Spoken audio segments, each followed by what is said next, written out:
how cities shift the way we talk about migration, because we shape it the way we frame it. But let's put things in the context first. Increasing politicization and polarization have put migration narrative in the center of researches about policies and public attitudes around migration. Europe is facing a growing political climate in which foreigners are portrayed as threat to one's own identity, culture, and economic prosperity. These attitudes are built mostly on prejudice and disinformation, but spread faster and better than anything else. Despite certain national governments or politicians playing along with this sentiment and boosting their own political agenda by spreading fear and amplifying populist voices, Europe has also witnessed an increasing solidarity among citizens and civil society groups in responding to the attitudes of states. Local and regional governments are participating in a number of awareness-raising initiatives and projects in favor of migrant integration and inclusion. Based in the town or in the village, these initiatives often achieve better outcomes than overly centralized ones because they can create a genuine dialogue between newcomers and the local population. Building onto those local realities, local governments have been engaging in a global campaign. It takes a community, which is a collaborative effort of national and local governments, civil society, and other stakeholders to balance narratives by promoting stories of social cohesion and solidarity in local community. In light of these initiatives, we would like to build a momentum around these topics. The Council of European Municipalities and Regions and the Global Forum on Migration and Development Mayors Mechanism. And we are also happy to showcase two good practices from the IncluCities partner cities. So I welcome here our guests today, Sara Lanoye from the city of Mechelen, Juan Carlos Hernandez from the city of Fuenlabrada, and Sophie van Hazen from the Mayors Mechanism. Welcome again. So we'll speak about migration narrative, but what exactly does narrative mean? In media, there are two ways we use to explain things and events. One is fact-based news, and the other one is storytelling. And storytelling is remembered much better and mobilizes emotions in the public. And this is a pretty good transition to present the story of a city, Mechelen in Belgium. Mechelen is a city that has changed a lot over the past 20 years. Went through a transition from a not so very open and friendly city to a European model of an inclusive city. Sara Lanoye is with us from the city of Mechelen. You are the coordinator of the project People Make the City. How much would you say that communication about the people with foreign background and promotion of diversity as the most decisive strength of the city influence how people see and understand migration? Okay, thank you, Barbara, for your question and for the opportunity to be here and present the project. I think storytelling can be a way of open up your mind as a citizen to connect with people with another background. It can be people with a migration background. It can be people living in poverty, for example, of people with a disability. So reading and listen to stories can open up your mind, can break down the danger of a single story, and give more perspective and a nuanced version of living together. So that's a positive image or a positive goal of our project, and the shift in seeing people with a migration background.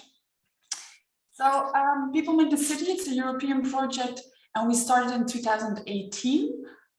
You can go to the next slide. It's a storytelling project. And storytelling, I'm going to give a quick definition. It's telling stories to a certain audience with a certain end product, a podcast, a text, a poem, and so on, with a certain methodology to collect the stories, but with a certain purpose as well. So I would like to ask you to present the goals of our project, to present the goals of using storytelling in Mechelen. It's what are the first 3 words that pop into your head when you see this picture? And so you can go to the next slide. You can say it out loud or in the chat.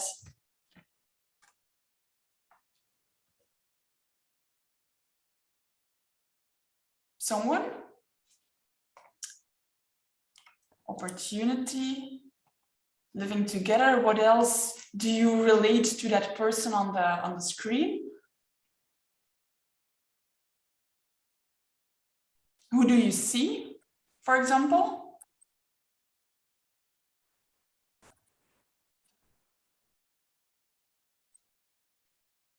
It's me, you, and her. It's womanhood, indeed. You see a woman. You see books at the background. You see a book in her hand. You can imagine that maybe she's like to read. This is Farida, and we show the picture in the city of Mechelen. She's a woman. She's a mother. She has 3 children. She's a grandmother of 5. She's living in Mechelen. She's an accountant. She's speaking English, Arabic, and Dutch. She's learning Dutch. She likes to read, she likes to cook. And Farida, she's living since 5 years in Mechelen. And she's a newcomer, and she fled from Syria to Belgium. So this is the multi-layered identity of Farida, the person on the screen. She's a woman, but as well an accountant, as well a mom, as well a grandmother, and as well a refugee. So that makes that we're using storytelling to show the super diversity in the city, to show the multi-layered identity of people, and not telling the story, a single story of people with a migration background, or refugees, or women, or people with a disability. We show the whole picture, the whole multi-layered identity of people, and that's our purpose of storytelling, creating awareness on super diversity and nuanced stories. So this is Farida. You can pass by her picture in Mechelen next to the library, and it's a big picture. You can read her story next to the picture, or in a booklet. So this is a baseline of our project. It's which place in Mechelen is important to you, why, and which story is connected to that place. So that are the 3 questions that we ask to our participants in our storytelling project. Pick a place that is important for you, the library, for example, for Farida. Why is it important? She learned Dutch there. She's collecting cooking books. She's listening to the sounds of people passing by and speaking to each other. And she's telling her story on that is connected to that place. So this is the baseline of our project. What is our roadmap? We have 3 steps.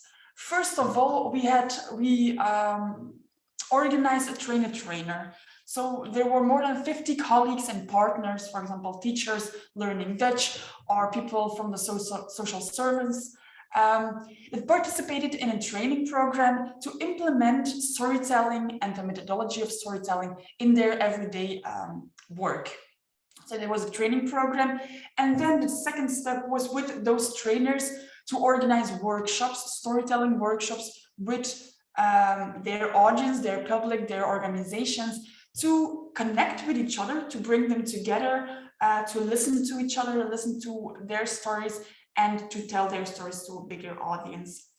And then the third phase, or the third step, was with the participants of the storytelling workshop. We asked them, how do you want to tell your story?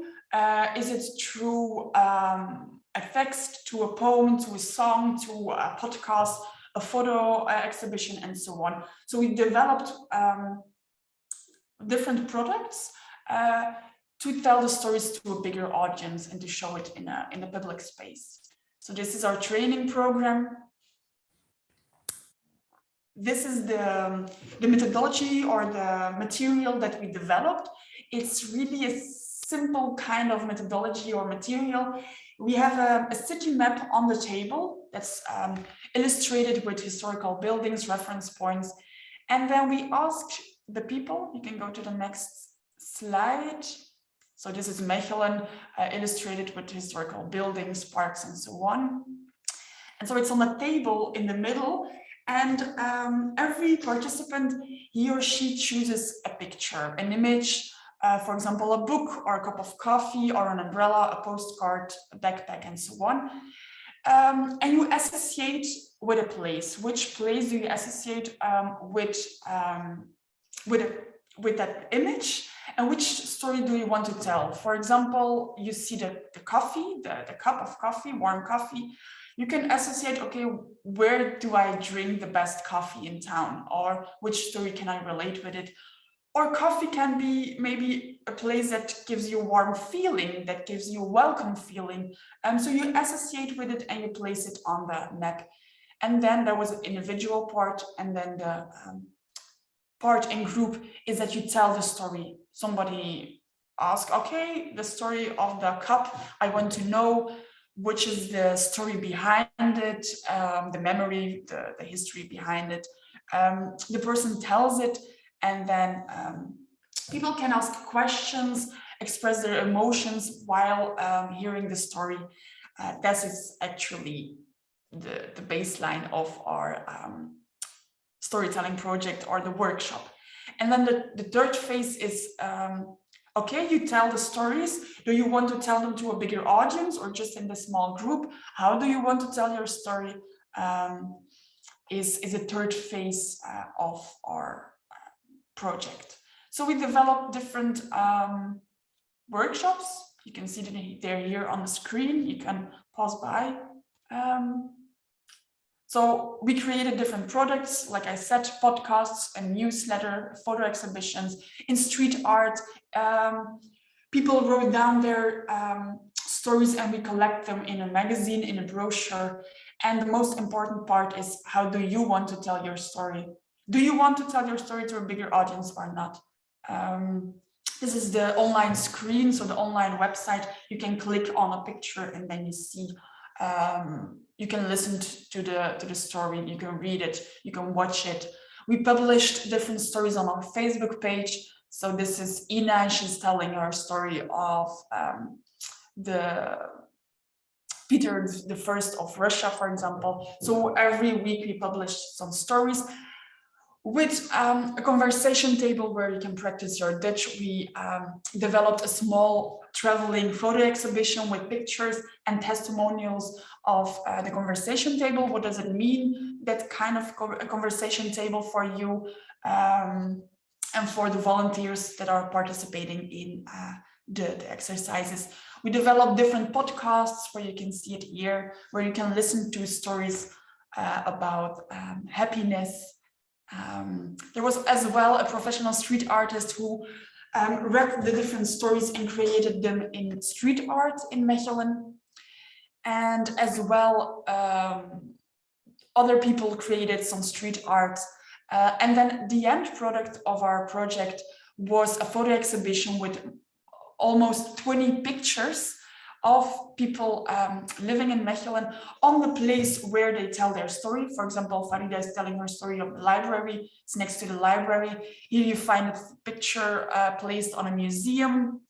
And you can walk around and see the different big images of people.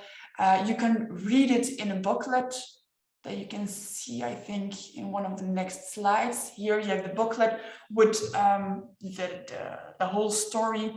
We organized as well, you see it on the next slide, some biking tours where you pass by the different pictures, you listen to the story, and we organized as well testimonials at the end of the biking tours where people can connect, the participants of the photo exhibition can connect with people participating in the biking tour. So to conclude, because there's a lot to tell about this project, I think the most important impact is that storytelling can be powerful, and we raise some awareness of storytelling as a communication strategy, but as well to strengthen the social cohesion between citizens. It's a first step to connect with people you don't know, listen to the story, listen to them, to what they have to tell. Yeah, that's what I want to tell. It's that we also had some collaborations with between different departments, and that through telling stories, we try to shift the narrative to a more realistic, nuanced story of people living in Mechelen and living together in Mechelen. This is an excellent overview, Sarah. Thank you so much. You already mentioned that the concept is not new. It's storytelling. It's probably as new as old as migration. And many cities actually try to use this method in various ways. But in this case, it's not just about telling stories. This is something that is very important that you told me. It's about other people telling those stories, and we don't let those stories go. So people still keep sort of an ownership of a story of themselves. Is this the main point? And also another question, what was the reaction in the city of citizens, of like these newcomers or old newcomers themselves? Was there a change? Thank you. To answer your first question, I think there are two important parts of the project. The first one is, I repeatedly different times, how do you want to tell your story? I asked them to the participants, because who am I to say how to tell your story? So it's the ownership. People were really participating in the project, shaping their story through a text or through a podcast. They recorded them themselves. So giving ownership to them to create their story, not to tell their story, but as well to create it in a certain product. And the second part, I think, is the creation of social cohesion. So during the workshops, you tell them to, not to the biggest audience, but to the small group, and you connect on a small micro level way to each other. So within organizations, for example, pupils together, they can connect, but as well, so they know each other, but as well, people who don't know each other, they can come to a workshop and they can listen to people that they don't know and connect with them. So ownership and social cohesion are two levels or two pillars of our project. And then your second question is reaction. Because the ownership is important, you see that we create a sense of belonging for the participants. For example, Farida, the person where I started my presentation with, I saw her once with her, next to her picture, with her classmates of her Dutch course. And she was telling proudly where she was in the city. They were visiting her picture, and she was telling me, or she was sending me as well, pictures in WhatsApp with her family, for example, with her son visiting her picture. So we're creating, by telling your story and by giving ownership to participants, we're giving them a sense of belonging, a sense of proudness, of telling how they shape Mechelen, how they shape the city as well. So this is, for me, a really crucial point, that the reaction is a sense of belonging. As well, you see that colleagues of mine or other organizations, they're as well enthusiastic on the idea of storytelling and using them as well in communicating their teams, their organizations, their topics, their projects. Not only promoting them, but as well telling a story and communicating on their project in that way. So you see that it has an influence on the communication level as well. We had some bad reactions as well, of course, but it's minor. We had some heartwarming reactions of people visiting the photo exhibition at the end, for example, who were surprised of all the stories of people. So we had some good and heartwarming reactions. Yeah, probably another slogan for Mechelen, people make the city, that will stay. So it's a long-term effect that you can't really measure, but will stay there forever and will contribute to the good brand of a city, of an open city, I guess. You mentioned social participation, and it's good topic to go to our next guest speaker, Juan Carlos Hernandez, Technical Director of Projects in the city of Fuenlabrada. Fuenlabrada is a Spanish city that has experienced a rapid population growth because of migration. Therefore, the municipal authorities promoted social cohesion and developed equality policies that became a sort of a reference of effective inclusion policies and social participation. How did the city manage to develop this coexist, and how come you became, Juan Carlos, sort of pioneers also in tackling discrimination? The floor is yours. Thank you, Barbara, for your words, and thank you, the organization, to thinking for Labrada as a model, or as an innovative model of looking for social cohesion, which is something a little bit even bigger than integration somehow. I just prepared some slides just to give an idea of what you asked us to tell us, which is more on the anti-rumor strategy. But as you can see there, Fuenlabrada is a quite normal city in terms of we are a metropolitan city in the south of Madrid, an industrial city close to a very big city like many others in Europe.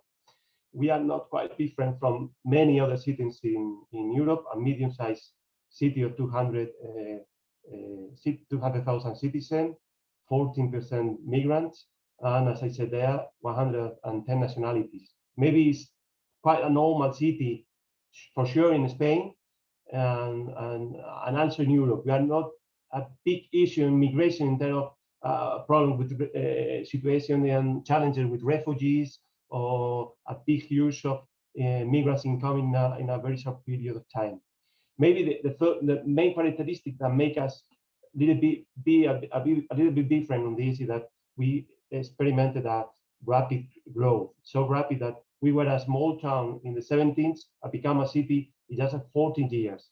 And as Barbara said, just because the migration processes, migration first, local or regional migration processes from other parts of Spain. And that really challenged the city in the needs to develop, but also in the way that developers say. So the model decided it was a model based basically in participation of the citizen, defining their needs, also defining the project, and defining the way the city wants to become.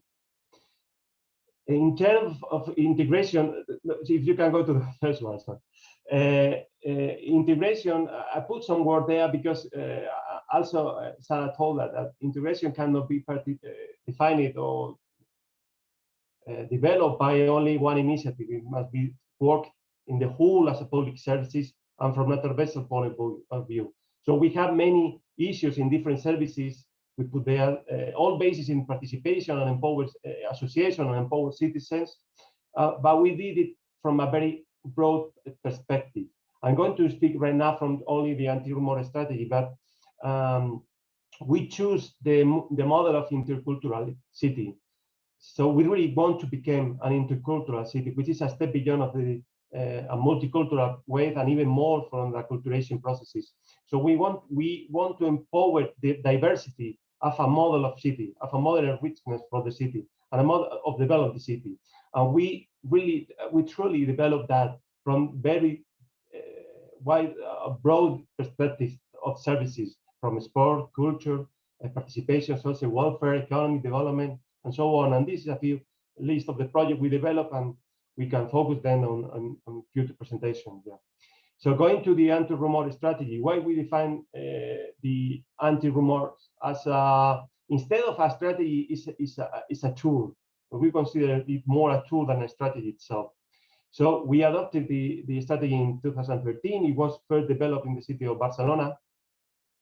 And as I said, there are nowadays more than 25 cities across Europe are developing this strategy, this tool. And new cities from Canada, Japan, and other countries are really interested, and we are sharing the experiences with them. As any strategy and any development ideas, basically in these 3 steps. First, we made an anti-rumor diagnosis, not only focused on the city of Fuenlabrada, but also trying to put it into context and why the rumors are so important, because the rumors are the first step of a bigger process. The rumor is a very small piece of something that is going on in our daily days. But from rumors, you go to the big rumors, more rumors, you get to misinformation. After misinformation, you get to fear. After fear, you may get to hate. So in order to prevent all those, you got to go to the first stages, to rumors.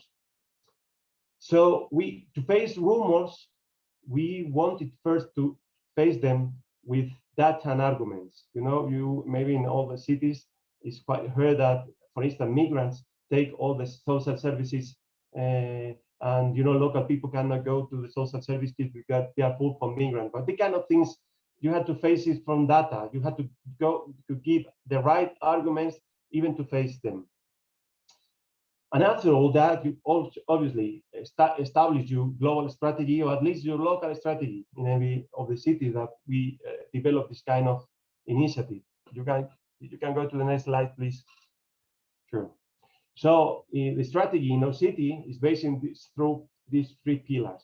The first one, we got the anti-rumors network, which is formed by the anti-rumor agents. So right now we are.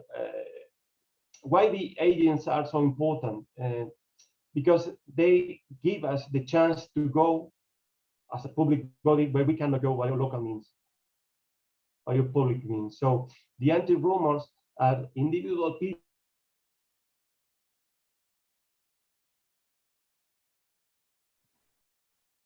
Now I think we have their own space. It can go in the school, it can be in the association, it can be in the neighborhood, it can be in whatever space is needed. You can see me? Yes, you were just gone for a second, Juan Carlos, so please continue. I think I lost communication. Yes, yeah, we can hear you well. Okay. So sorry for the inconvenience. So what we do, we at this point we have 100 anti-rumor agents, as I say, individual people that coming from association, that coming from school, that come individually. We try to train them in order to spread the idea and how to spread the idea of anti-rumors in their own spaces, and I say, and also is a way of feedback of information. They spread information in their own spaces, but also they give us information of their own spaces. It's how is going this strategy in their own spaces, what they are expecting from us, what kind of things we can develop in terms of communication, in terms of policies, in terms of defining services. On that, we have obviously the action, the action we develop on that. Sorry if I'm going very slow. And Barbara, just leave me to run if you think I take it too much time. Don't hesitate on that. We obviously trying not only the agent, but also the public body, public services, staff, and education center as a good space for disseminate the anti-rumor image. We make obviously campaigns, also the traditional one, as said in defining, for instance, in Mechelen, we have our own communication, public communication in terms of defining arguments, data, and also going to the emotional point of view somehow. And that we develop in the communication material, something we are going to check in a few, for instance, which is something quite traditional, but support the strategy and help us to spread the initiative on that. But I would like to focus on the agent, because the agent is somehow a way back on the traditional way of communication. We have nowadays the social media, we have the public media, we have the newspaper, we have the public institution, all that. But the agent is like the individual local speaker. It's like the mouth by mouth spread of communication, and somehow and sometimes in this kind of anti-rumor look becomes quite important. It's not that the public body is telling you how to do things. It's just your friend, it's just your neighbor, it's just the people that are going with you in the school. It's like the people that with you are participating in a sport club, whatever. It's there with you that is helping you to open your mind somehow. We can go to the next one. Well, why did it decide to carry out this strategy? As I said, we are quite a normal city. We are not very special. We didn't face a special challenge in this issue. No? But obviously, as we all participate, the economic crisis produced a negative perception of migrants that somehow they are looked that they're taking, which is wrong. In fact, all the public services in terms of labor market and social resources. So even though we didn't have a real problem of cohabitation, we didn't have big problem of hates and all that, we wanted to prevent this kind of issue going to, as I said, to the early stages of prejudices, where the anti-rumors, with the rumors, maybe can't take place. So it was a good challenge to face stereotypes, to face prejudice, to face this kind of rumors. And on our view, this kind of a strategy helped us to reduce, or at least to face this. We can go to the next one, please.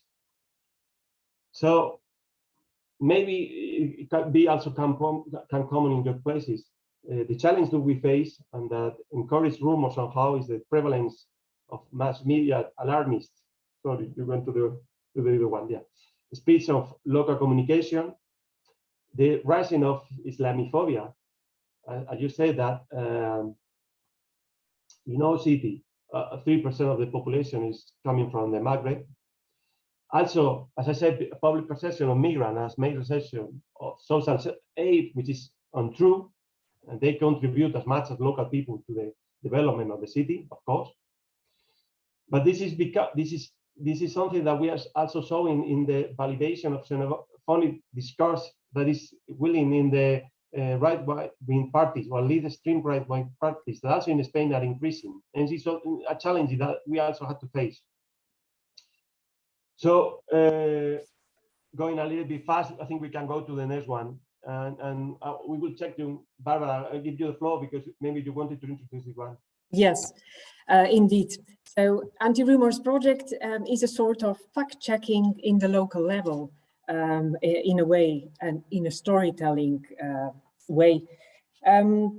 Fighting prejudice, myths, and stereotypes is actually the core of the problem when we talk about negative narratives about migration.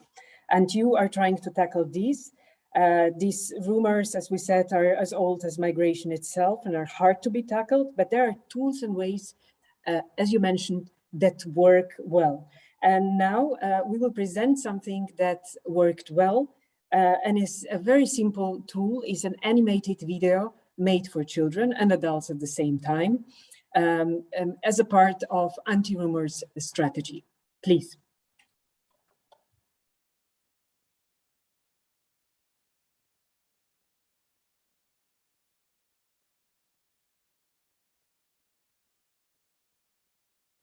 El colegio. Tai, Jonathan, Pepa y yo esperamos en la puerta a Rachid. Nuestro amigo llegó con su madre, la señora Ahmed, que llevaba un broche azul que yo había visto en casa. Oye, ese broche que lleva tu madre es de la mía, le dije. No es verdad, protestó Rachid. Y claro que no era verdad, pero yo no lo sabía.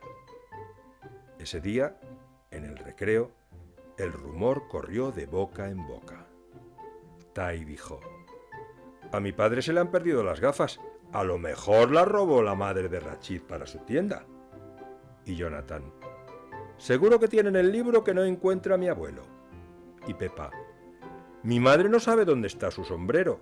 ¿Lo tendrán ellos? A partir de ese día, Rachid cambió. Estaba triste hasta en clase de música, su preferida. Llegaba solo y armaba su atril de quita y pon sin hablar con nadie. Así pasó el tiempo hasta que una tarde la leyenda negra de la familia Ahmed se dio la vuelta. Yes, and the story changed after that. The story has a happy ending. The mystery of the brooch is solved. It has never been stolen, of course. It was fake news. And the children put the story sort of upside down, and the lessons learned is that the Rashid's family makes concrete contribution to the local community by having a recycle shop where with lots of magic, amazing things can be made. What was the main impact of this video animation, Juan Carlos? How was this accepted? Well, the story from the beginning is that when someone different comes to our place, it calls us the attention because it's different. So after that, maybe prejudices can appear, and that's the rumor. What is the rumor? Is something that, you know, something bad happened with that people. That increased because we know what is going on. Well, we don't know nothing about him, but the rumors, if we don't stop the rumor, it grows. As you say in the video, one rumor here, one rumor here, one rumor here, and it becomes fear and then hate. If we stop the rumor, we don't get to the other stages. So we stop the rumor with information, which it can be a broad way of doing, or a small pieces of information put in the right place, which is what happened in the video. What are the small ones? Is that the mother told the boy, no, this is not stolen. This Rashid's grandfather has a shop to recycle in. So I get my things to that shop. I sell the things. So they repair them and they sold it to others. So the things has a new life, and we can share all together with that diversity, something that is doing something different, so that is coming to do something different, but it's good for all of us. So as you said, the video is not only for kids. We all that are parents, that we know that all the kids material are some other materials. So it gives us the chance to speak about the video and speak about what we learn. What do we learn? Is that we have, before having the rumor, let's ask, let's have the information, let's open the space for everyone to explain. So the video really have, according to what the teacher told us, they really have a good impact because everyone got put in that situation, even though it's a cartoon story. Everyone can see themselves in that situation because of our own prejudice, but also even more because of the rumor. So, I mean, how we can put also in the piece of the other one. How does it feel because of something that has nothing to see with him, but because of the other spread? So this kind of material, because we are working a lot in the early stages of life, obviously, because it's the place where the character is growing, is forming somehow. It got a very deep way of penetration, because as I said, it not only go for the kids, but also go for the parents.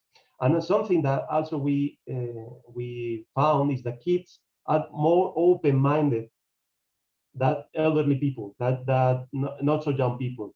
So it's amazing to see how kids are so much open, even more than their parents, because they're sharing more experiences life than even our parents, that we put barriers, but kids don't put barriers. So it's quite interesting to work at that stages, but we had to fit that, because otherwise it can be loose and rumors can win stages. It works in both sides, probably. It works like in positive direction as well as in negative. So we have to boost the direction and go into more positive things. It doesn't only happen on the local level. We should also go deeper down and start with the youngest one that are the future of our of our change, so to say. Juan Carlos, thank you very much. Very interesting project, anti-rumors project, anti-rumors strategy. You even published, well, the whole project, a handbook that we will share also in our chat, an interesting tool that anyone actually can read and use to improve their own, well, to just set a mirror and think about their own practices and rumors that are around. So it takes a village to make a change. Sophie van Hazen, it takes a community to make a change, to change the narrative. You come from the Global Forum on Media Development, Migration, Mayor's Mechanism, and it's a project, a campaign, more to say. It takes a community that is initiated and which is a multi-stakeholder initiative to promote this balanced and evidence-based public narrative on migration. So this campaign has also a lot to do with stories and storytelling, with positive sort of narration, with promotion of diversity. After almost a year of this project, there must be some outcomes already. But first of all, I would like to ask you, you heard these two stories, these two good practices from the cities. What is your reflection? What do you think about it?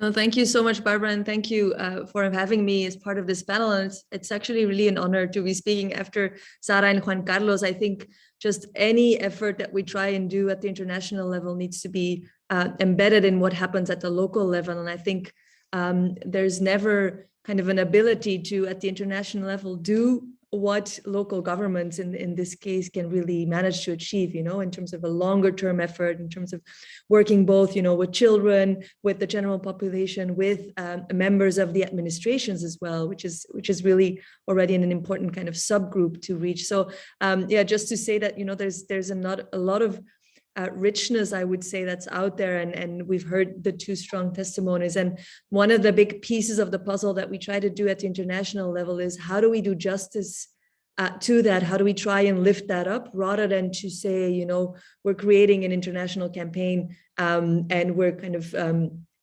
inventing the wheel from scratch. So very much trying to build up from that richness that's already out there. It Takes a Community, as I said, is also a storytelling sort of project. Did you manage to connect the dots and reach the objective of the project?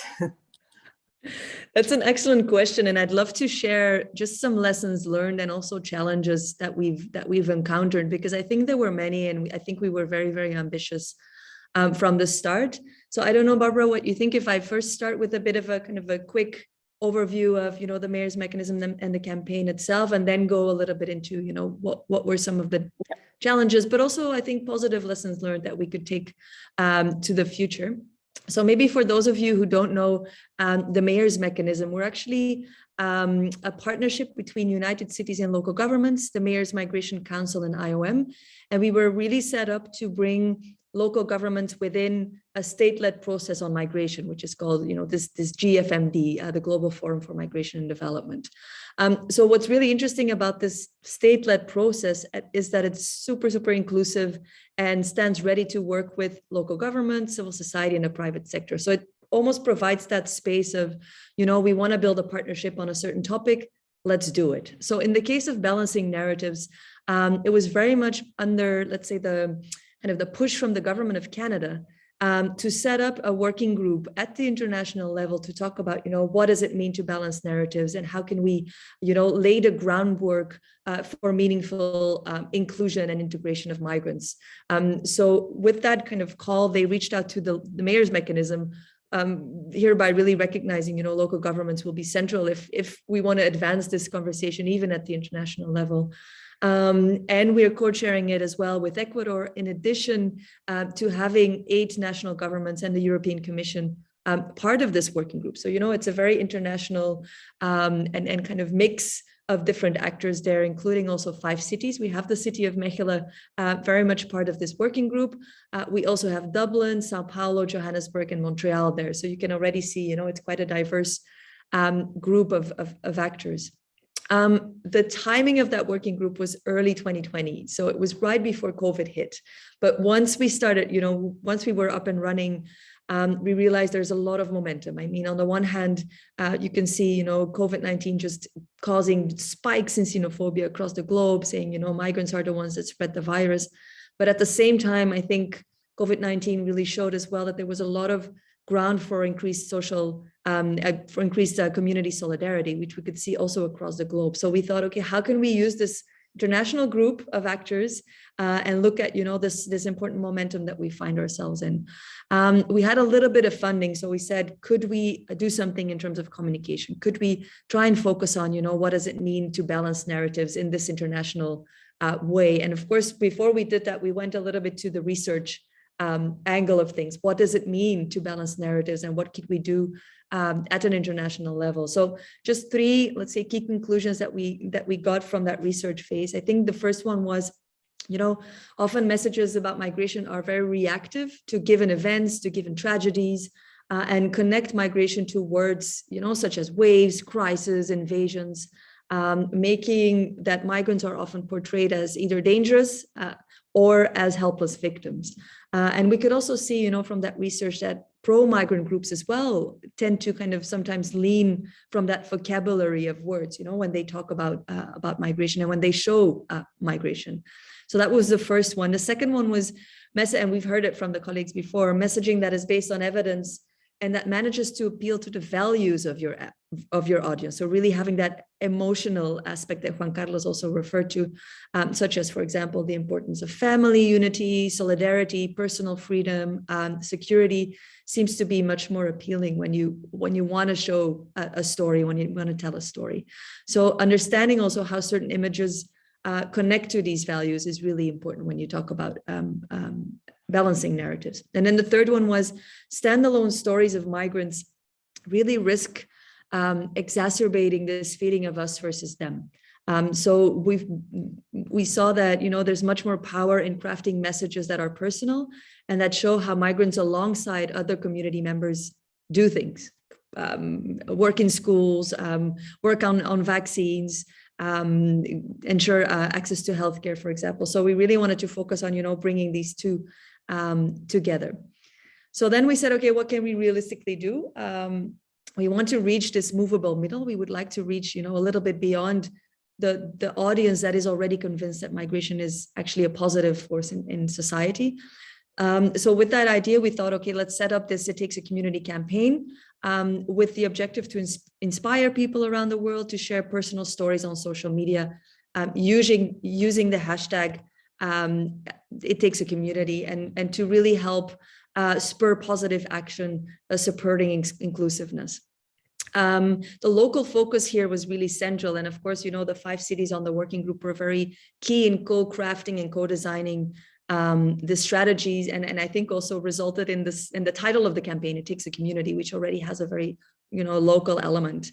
The central idea was really that it didn't replace or wouldn't replace existing campaigns, but hoping to connect what is already out there.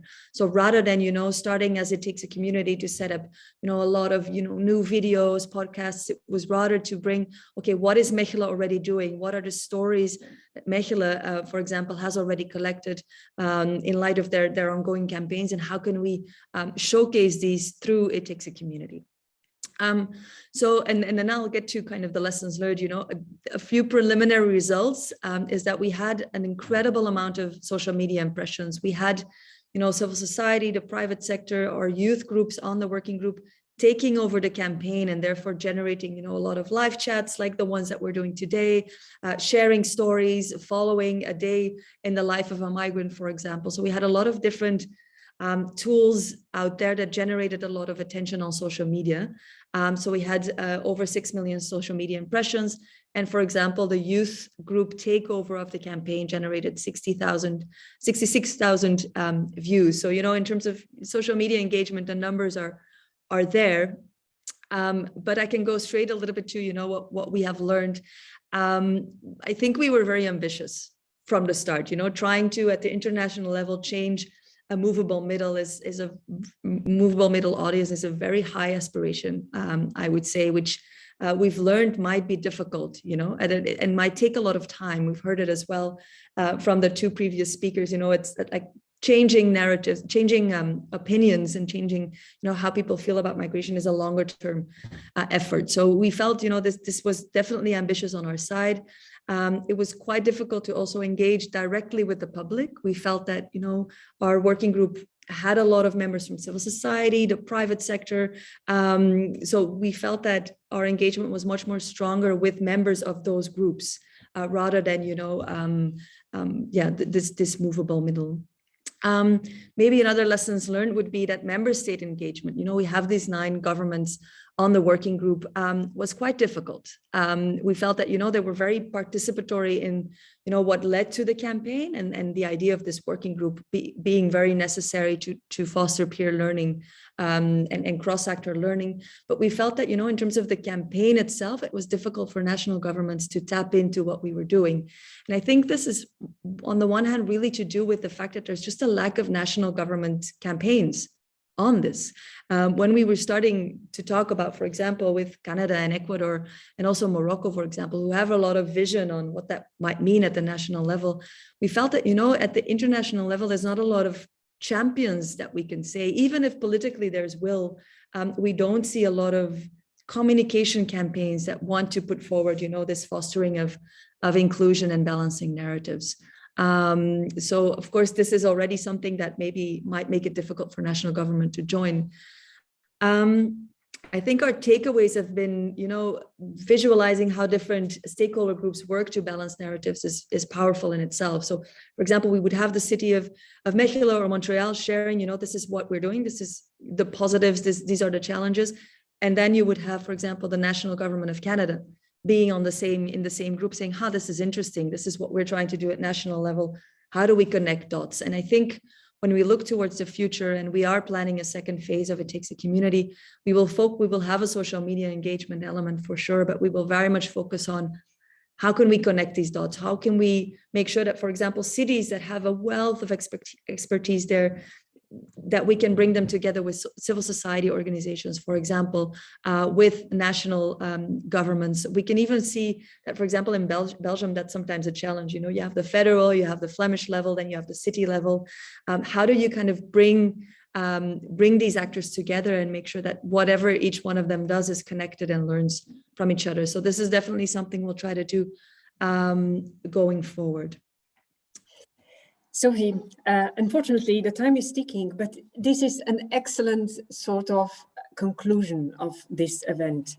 And I thank you very much for actually connecting the dots, because it's important that we connect what's happening at the local level with other levels. So first with the local governments and regional authorities, and then with national, if possible, of course. Sometimes they are not on the same page. But anyway, storytelling was the main word of this session, I think. And I think that by storytelling, we show how diverse individuals, including migrants and refugees, are working together to strengthen our communities. And we can challenge discrimination, hate speech, and xenophobia, and build more welcoming and inclusive communities for all. Inclusive countries and inclusive societies in general. So this is the main goal. I thank you very much for your contributions and for being here in this session, and that you've celebrated with us International Migrants Day. Let's reflect all about who we are and who are people, that we speak about, that we talk with. So let's tackle rumors, do storytelling as much as possible, and let's connect the dots in a most successful way. Thank you all for being here. Until next time, goodbye.